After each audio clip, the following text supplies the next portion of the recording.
Um, okay, so if you've clicked onto this video, there's a high chance that you're um, doing a little bit of research or currently dealing with a hydrocele. Um, you've probably looked online at your options. You've probably consulted a GP and doctor, and you're probably well aware that most likely you're going to have to get some sort of surgery to fix this condition. What this video is in no way medical advice. It is. I'm also not recommending doing anything that I'm stating in this video. I'm not a medical professional. I've got no background in medicine.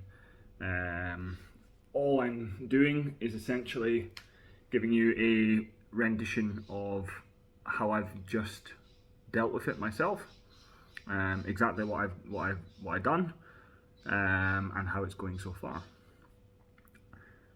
In short, about 10 weeks ago, I had a little bit of a health scare. Randomly, I woke up with swelling in the scrotum.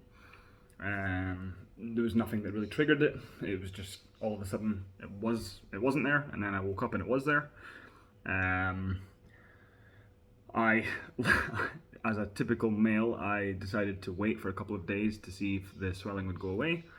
I don't like doctors at the best of times. I don't like going to the hospital. A lot of guys, I'm sure you're in the same boat.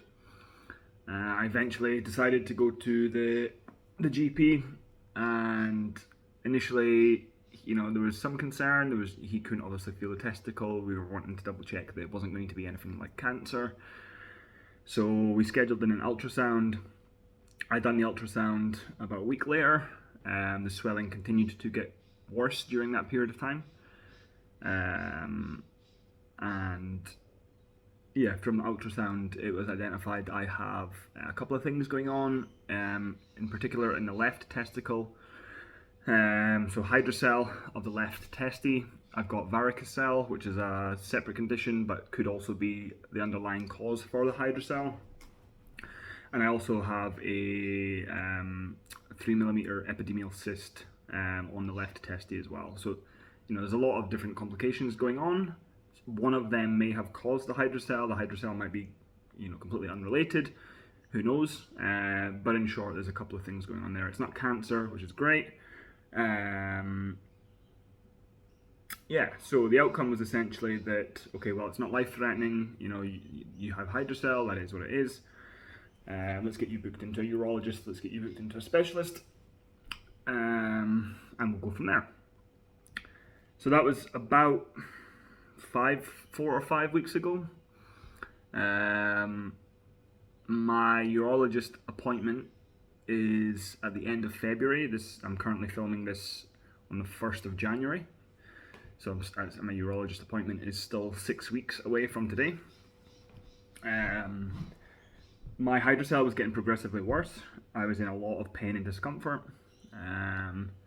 The size of the hydrocele was estimated at around about 160 milliliters of liquid. So I guess gives you context of what I was dealing with. It wasn't massive by any means. Like I've seen, or at least from what I've read online, people have been dealing with hydroceles upwards of 300 mils, 500 mils in some situations. Yeah, so it kept getting worse. It was impacting my sleep. It was impacting my sexual life, my sex life. It was impacting general movement, sitting. I wear work trousers. Relatively tight-fitting work trousers for my job, and it was just getting more. It was becoming more and more problematic. I then decided that it was causing me too much pain, and I wasn't able to see anyone to fix it. No one wanted to, that I can't. I just have to wait until the urologist has time to see me. So I read a couple of accounts of other people online who have dealt with a hydrocele and their attempts at self-aspiration. I am very aware that aspirating the area doesn't fix this. It doesn't fix it. There's a high chance that it will come back. But essentially, the way I was viewing it is, I generally don't want to get surgery anyway. I can probably deal with the aspirations if it means getting that procedure done every 8 weeks, for example, rather than going through the surgery. I'm just not quite in the mindset that that's something I want to do yet. So anyway, I looked into people who have attempted to self-aspirate. I decided that I was probably going to do that. It was becoming, again, more and more painful as time went on. So,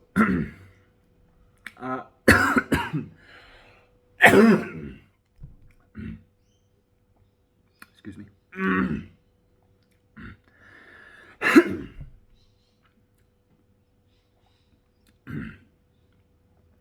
I went online and I purchased medical supplies. After a significant amount of research, my research that I'd done was essentially trying to find as much accounts of people who had tried to do it themselves, watching as much videos of the aspiration process as I could find. A couple of things that I guess you need to take in consideration if this is something you're going to attempt to do. Do not hit a vein. If you hit a vein in the scrotum or in the actual hydrocele wall, that can cause the hydrocele to fill up with blood. From my understanding, and that can be problematic. Blood clots, infection, so on and so forth. 2, you're sticking a needle into your scrotum. That poses its own risks. Infection again, and hitting a testicle, for example, is a big concern. But from the research that I'd done, it seemed like a relatively simple process. The idea of the process was probably the only scary part. Obviously, sticking something into your own scrotum is quite daunting. I purchased 3 50ml syringes. It cost me about $10, and I purchased a couple of 22 gauge cannulas for IV injections, or for IV catheters, for example. They came within a couple of days, and I pretty much got ready to do it. So I went to the gym in the morning. I came home. I stripped off. I went for a shower. I paced around my house for about half an hour, maybe 45 minutes, before I could pluck up the courage to do it. I finally got myself in the mindset that I needed to be in. I sat somewhat upright and comfortable on my sofa. Obviously, trousers and boxer shorts off. I picked up my 22 gauge cannula. I used the torch on the back of my phone to essentially illuminate the scrotum. It's actually quite crazy if you're dealing with hydrocele and you haven't done that. Get your torch on your phone and shine your torchlight underneath it, and it essentially lights up like a globe. It's crazy. But what that does is it essentially shows you where all the veins are in the scrotum. And if you move the scrotum around on top of the hydrocele, you can also kind of see and make out like some veins or darker veins on the hydrocele wall as well. So I was essentially sitting up somewhat upright. I had the torch underneath my scrotum, kind of highlighting the area. I picked a location that I thought looked safe, that wasn't near any veins. It was in the top third of the hydrocele. And I essentially was, if you're in a seated position, your testes would usually fall. So the idea was that I would pierce the top third of the hydrocele and pierce back towards me, coming back towards my abdomen, or from the, you get the gist. That way I'm pretty confident I'm going to miss the testicles and I'm away from the veins, because I'm trying to avoid them at all costs. I sat on my sofa and I couldn't force myself to just push it through. So what I done was when I kind of had built myself up to it, I held the needle on the skin really lightly, and over the course of probably 60 seconds, I slowly pushed and applied pressure to the syringe into the scrotum. It created like a small pressure point. There was literally no pain at that point. And then when enough pressure built up from me pushing, it pretty much just slid right the way through. like the amount of force I had to use was genuinely minimal. Like I was holding the cannula with 2 fingers. I was just pushing and slowly applying more and more pressure, and eventually it just slid through. Like I almost, uh, I'm not gonna say like I didn't feel it. Like there was a little bit of a sharp pain as it went in, but no more than genuinely me pinching my skin. Like if you pinch the scrotum skin that you know, of yourself right now, for example, it's genuinely not that sensitive of an area. Like it's if I pinch my face or my leg or my chest, it actually hurts quite a lot. Like there's a lot of nerve endings in there, obviously. In the scrotum skin, it's not that bad. And same for the injection. Like it literally just slid through. It was kind of painful, you know, like a nip, but like once it was in, I genuinely didn't feel anything. I pulled the catheter, the needle out of the catheter, and it left the plastic sheath in the scrotum. As soon as I pulled the needle back, it started to drain. I attached my 50 ml. I'll show you what I'm talking about. A 50 ml syringe to the end of the catheter, and I essentially just slowly drawed back. I was in no pain during that process at the beginning, but I was sweating profusely. Like I think that's obviously just a stress response. I think I was just obviously so overwhelmed that like what I was doing, I was kind of had, I was just sweating. I was feeling a little bit stressed about it, but at no point was I in pain right up until the end. So essentially, I managed to get one 50 ml tube done, disconnect, reconnect, another 50 ml tube done, disconnect, reconnect. And I got 30 mils out of the next one, and then it stopped.